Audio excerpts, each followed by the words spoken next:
You're not a good person. A good person would be happy for me finding my soulmate," she said. I walked away. Now her soulmate is gone, and she's crying in front of my new life. Hey viewers, before we move on to the video, please make sure to subscribe to the channel and hit the like button if you want to see more stories like this. Thanks. It's funny, the things you remember. I can still see the little den in the wall by the front door, the one I made trying to get a new bookshelf into our apartment. Claire had fussed about it for a week, then forgotten it entirely. I hadn't. I'd planned to patch it up right before we moved into a house. A house. We used to talk about it like it was a given, an inevitability. Something solid. I was the solid one. The one who worked a steady job in software development. The one who cooked dinner. The one who remembered her sister's birthday and her dog's allergy medicine. I was the rock. Claire was the ocean.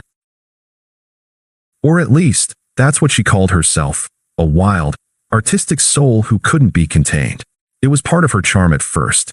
The way she'd impulsively buy a plane ticket to a new city, or stay up all night painting, or convince me to go to a music festival with a single text. I anchored her, and she gave my life a little chaos. It was a good balance. For a long time, it was a great balance.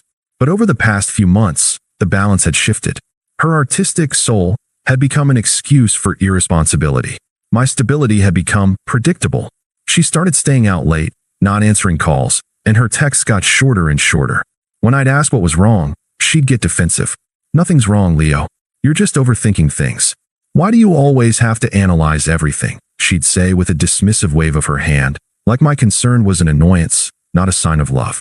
The emotional distance was the first crack in the dam, and the water was pouring in.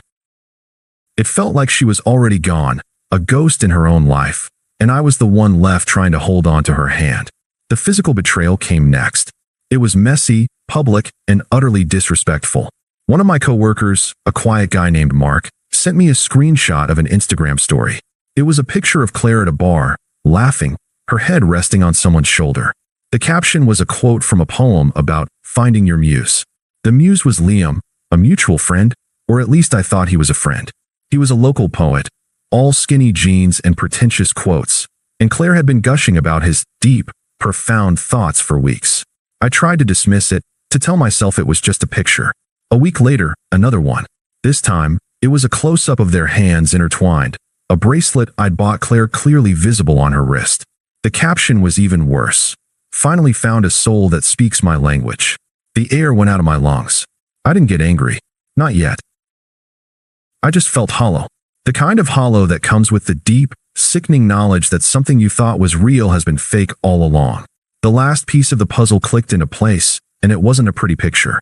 The late nights, the short texts, the dismissive attitude. It wasn't a sign of her being a free spirit.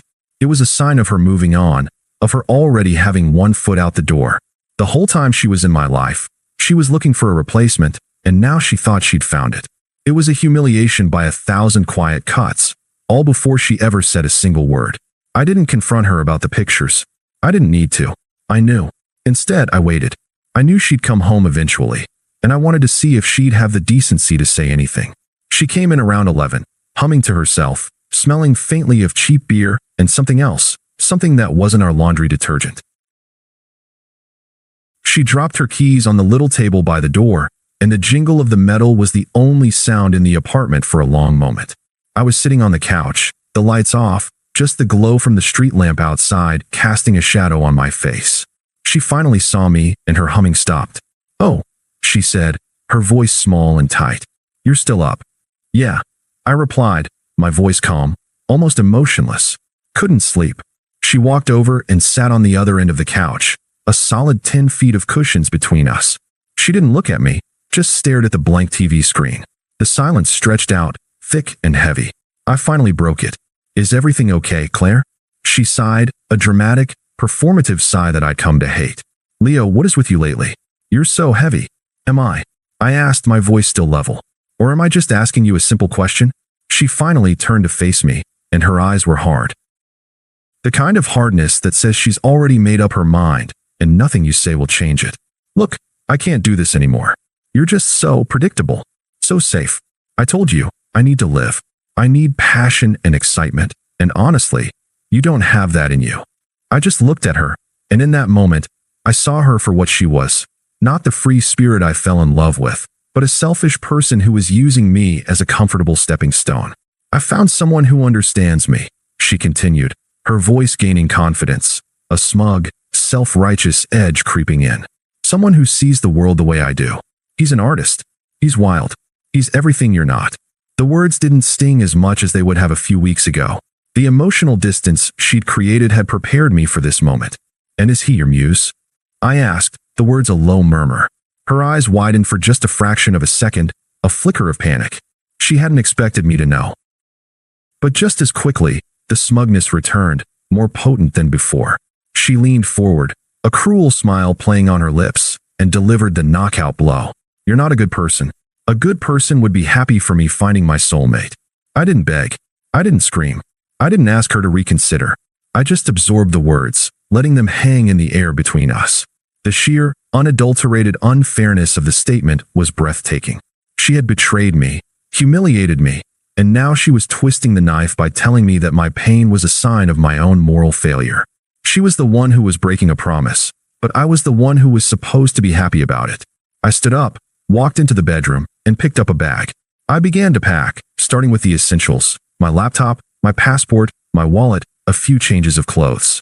She watched me, her smug smile finally fading as she realized I wasn't going to fight. I wasn't going to have a dramatic scene. I was just leaving. What are you doing? She asked, her voice laced with a new kind of panic. I'm going to stay with a friend, I said, zipping the bag closed. Leo, don't be dramatic. I just told you what's going on. We can talk about this later. There's nothing to talk about, I said, walking to the door. You've made your choice. You're happy. I'm happy for you. I hope you and your soulmate have a wonderful life together. And I walked out the door, leaving the silence, the dent in the wall, and her gaslighting behind me. I didn't turn back. The next few months were a strange kind of purgatory. The first few weeks were the hardest. I had left the apartment with nothing but my laptop bag, so I was staying on a friend's couch, the one he had in his spare room. The silence was my choice, a fortress I built to protect myself from the chaos she had left behind. I threw myself into my work. My manager, a sharp, no-nonsense guy named David, noticed the shift in my focus. I was the first one in the office and the last one to leave. I was building new frameworks, streamlining old code, and generally making myself invaluable. The focus was a relief, a way to channel the energy that would have otherwise gone into mourning a relationship that was built on a lie. My life became a simple, beautiful routine of work, the gym, and quiet nights spent reading or watching a movie with my friend. I learned to enjoy my own company again. I found a small apartment, just for me, and decorated it with a sense of peace and purpose. The dent in the old wall was a distant memory. Claire's world, on the other hand, was built on sand.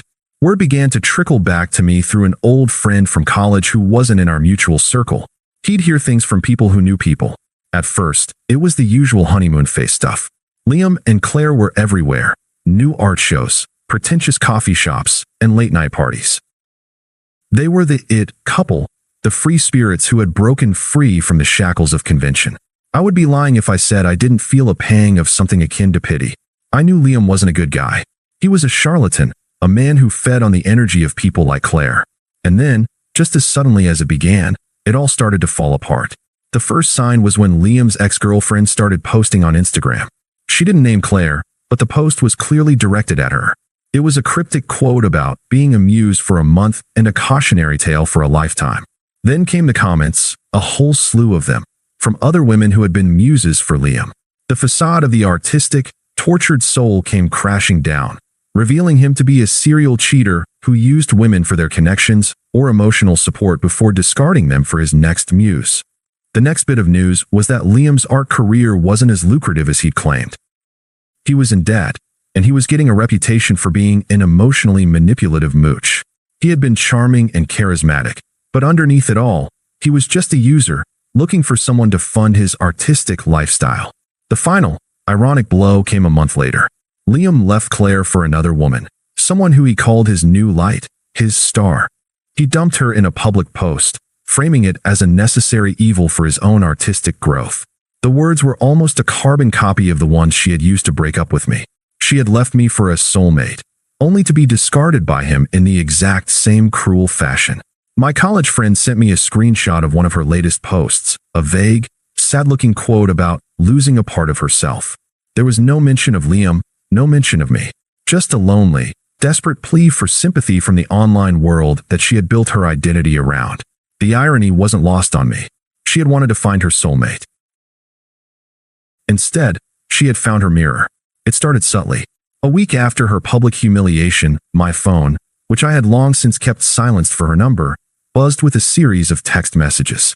The first was a generic, innocuous one. "Hey, just saw a pic of our old coffee shop. Hope you're doing well." I didn't reply. I didn't even feel a flicker of anything. It was like getting a spam text. 2 days later, a second message. "I'm sorry for how things ended. I was in a bad place." The apology was self-serving, still framing her actions as a result of her own emotional state. I still didn't reply. Then the desperation started to bleed through. I know I was wrong about a lot of things. I've been doing some self-reflection, and I miss our friendship. She was still trying to use her twisted logic, trying to worm her way back in with a soft, safe word like friendship, when she had clearly made it impossible. When the texts got no response, she moved on to the next tactic, weaponizing our mutual friends. A couple of them, who had clearly heard her side of the story, tried to intervene. My phone rang one afternoon, a name I hadn't seen in months flashing on the screen. Emily, one of Claire's closest friends. I answered, my voice polite but guarded. "Hey Leo, it's been a while. Look, I'm calling because I'm really worried about Claire. She's going through a really tough time, and, well, she really misses you." "I'm sorry to hear that," I said, the words as hollow as they were polite. "She says she's really changed, that she sees how much you gave up for her. She just needs a friend right now, someone to talk to. She's really sorry about everything with Liam, and, I'm not the person she should be talking to about that." I replied, a calm finality in my tone. "My life has moved on. I wish her the best, but I can't be a part of her life." Emily's voice became more insistent, tinged with a little of Claire's own manipulative energy. "But she needs you. She's all alone, Leo. You were the one who was always there for her. You were the stable one. Can't you just be a friend?" "No," I said, a little firmer this time. "I can't. And if you're a true friend to her, you'll encourage her to find help on her own, not to lean on a person she hurt." I hung up the phone before she could respond, blocking her number too. She even got my mom on the phone. My mom called me, sounding a little flustered. "Honey, Claire called me. She sounds so sad. She said she made a terrible mistake. Are you sure you can't just talk to her?" "Mom, I'm fine," I told her. "I've moved on. You don't need to worry about me. Claire is an adult, and she needs to deal with her choices herself. Please don't call me about her again." The final attempt at reconciliation came a few days later, a call from an unknown number that I foolishly answered. It was her. Her voice was raw and ragged, not the smug, confident voice I remembered. It was the voice of a person at the end of her rope. "Leo, please. I need to see you. I'm so sorry. He used me. Everything he said was a lie. I was stupid. Please, just talk to me." "No," I said, cutting her off. "I have nothing to say to you." I hung up, and that was the last I heard from her directly. Until tonight. I was at a work gala, a big event for the tech firm. I had just been made a partner, and my new team was all congratulating me. I had on a new suit, and my life felt a million miles away from the chaos and insecurity of the past year. I was talking to Sarah, the new woman in my life. She's smart, funny, and grounded. We were laughing about a mutual friend when my laughter died in my throat. Across the crowded room, standing alone by a drink station, was Claire. She looked different. Her clothes were a little disheveled, her makeup was smudged, and she had a hollow look in her eyes. The confidence that had once radiated from her was gone, replaced by a desperate kind of sadness. She saw me, her eyes locking onto mine, and she started walking toward me. Sarah, sensing the shift in my mood, followed my gaze. "Everything okay?" she asked, a gentle hand on my arm. "Yeah," I said, looking her in the eyes. "It is." Claire reached me, her face a mess of emotions. She looked past me, at Sarah, a flicker of raw, undisguised envy in her eyes before she returned her gaze to me. "Leo," she whispered, her voice cracking. "I need to talk to you. Alone. We're having a conversation," I said calmly, gesturing to Sarah. "And I don't think there's anything left to say." "Please," she pleaded, her voice getting louder. "I was so wrong. I was so stupid. He wasn't who I thought he was. I want to be your friend again. The way we used to be." I felt her reach for my arm, but I subtly took a step back. I looked at her, not with anger, but with a complete and total lack of emotional connection. She was a stranger to me. I took a deep breath, and I chose my words carefully. I didn't want to hurt her, but I also had no desire to lie. Claire, I began, my voice quiet but firm. I don't know who you are anymore. The person you left, the one who was a victim of your actions, he's gone. That experience, it was a catalyst for me. It showed me what I deserved, what I needed to build for myself. I learned a lot about what good truly means and what it looks like in a relationship. I built a new life, a good life, a peaceful life. And in this new life, there is no place for you. You don't have the power to ruin it. You never did. She stared at me, her mouth slightly ajar, finally understanding the depth of my detachment. She wasn't just losing me. She was losing the person she had betrayed. I didn't hate her. I didn't feel sorry for her. I just didn't feel anything for her at all. She was an empty space in my rearview mirror. Please, she choked out, tears welling in her eyes. I'm begging you. Just give me one more chance. We could have a new beginning. I looked at Sarah, who was watching with quiet understanding. I then turned back to Claire, meeting her gaze directly.